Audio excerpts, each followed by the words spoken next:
ଟିଟିଲାଗଡ଼ରେ ଦୁଇଟି ଜଣ ନକଲି ଡାକ୍ତର ଏବଂ ନକଲି କ୍ଲିନିକ୍ ରେଡ୍ ହେବା ପରେ ଆମେ ପହଞ୍ଚିଥିଲୁ ଟିଟିଲାଗଡ଼ ମୋରିବାଲ ବ୍ଲକର ଚଲକି ଗ୍ରାମରେ।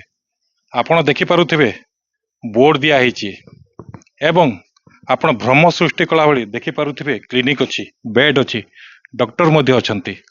କିନ୍ତୁ ଆପଣ ଭାବୁଥିବେ ଏଇଟା ଗୋଟେ MBBS ଡକ୍ଟରଙ୍କ କ୍ଲିନିକ୍।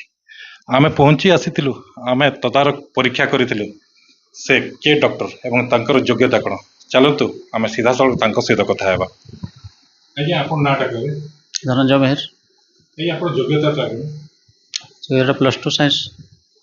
+2 ସାଇନ୍ସ ପଢ଼ିକି ଆପଣ ଡକ୍ଟର ହେଲେ, ଆପଣ ଡକ୍ଟରଙ୍କ ଡେଜିଗ୍ନେସନ୍ नहीं डॉक्टरटा मोर क्लिनिक रे सामने बोर्ड रे भी डॉक्टर नहीं लागबार आज्ञा है ना।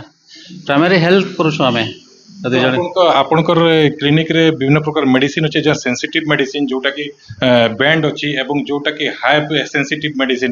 नहीं यहाँ किछु मेडिसिन नहीं मोर पाके सब नॉर्मली अछि।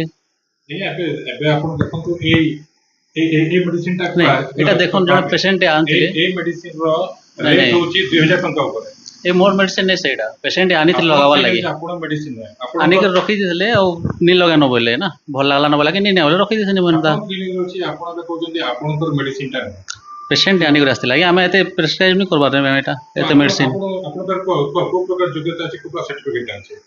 मोर पाके सर्टिफिकेट खाली अछि हमर प्राइमरी हेल्थ केयर रो है ना। जदि टिटानस टे देबार अछि, जदि ज्वर होछि काहा के ज्वर रो इंजेक्शन देबार अछि, तो नॉर्मली पैरासिटामोल माने दउछु आ तो ଆପଣ ସାର୍ଟିଫିକେଟ କୋଉଠି ହାସଲ କରିଥିଲେ? रायपुर रो। तो रायपुर छत्तीसगढ़ रायपुर ଆପଣ ସାର୍ଟିଫିକେଟ ହାସଲ वो देखो मोर बालाजी हॉस्पिटल रे है ना मोर ट्रेनिंग थिला है ना। बालाजी मोइन 10 वर्ष तो कली हॉस्पिटल रे।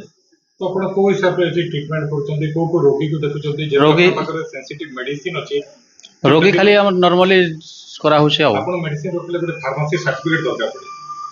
नहीं मेडिसिन तो नहीं रखवार आज्ञा में मेडिसिन स्टॉक केते बहुत ଆମେ ଆପଣଙ୍କୁ ଦେଖେଇବାକୁ ଚାହୁଁଛୁ କୋଉ ପ୍ରକାର ମେଡିସିନ ଅଛି ଏବଂ କୋଉ କୋଉ ରୋଗ ପାଇଁ ମେଡିସିନ ଅଛି, ଯୋଉଟା କି ସେନ୍ସିଟିଭ, ଯୋଉଟା କି ବିନା MBBS ଡକ୍ଟର ବିନା ତାଲିମ ପ୍ରାପ୍ତ ଡକ୍ଟର ବିନା ଏଇ ମେଡିସିନ ୟୁଜ କରାଯାଇ ପାରିବନି।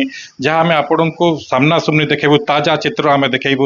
ଦେଖନ୍ତୁ ଏଇ କ୍ଲିନିକରେ କୋଉ ପ୍ରକାର ଚିକିତ୍ସା ହଉଥିଲା, ଡକ୍ଟର ସିଧାସଳଖ ଭାବେ ମନା କରୁଛନ୍ତି କୋଉ ପ୍ରକାର ଚିକିତ୍ସା ହଉଥିଲା ଏବଂ କୋଉ କୋଉ ମେଡିସିନ ୟୁଜ ହଉଥିଲା। ଯାହାକି କିଛି ଗୁଡ଼ା ଏମିତି ମେଡିସିନ ଅଛି ଯୋଉଟା କି ଏବେ ଓଡ଼ିଶାରେ ବ୍ୟାଣ୍ଡ ଅଛି, ସେଇଟା ମଧ୍ୟ ଏଠାରେ ରୋଗୀମାନଙ୍କୁ ଦିଆ ଚାଲିଛି। ଏବଂ ଡକ୍ଟର ସିଧାସଳଖ ଭାବେ କହୁଛନ୍ତି ସେ ଜଣେ ଯୁକ୍ତ 2 ପାଠ ପଢ଼ି ସୁଦୂର ଅନ୍ୟ ରାଜ୍ୟ ଛତିଶଗଡ଼ରୁ ସାର୍ଟିଫିକେଟ ହାସଲ କରିକି ଏଠି କ୍ଲିନିକ କରିଛନ୍ତି।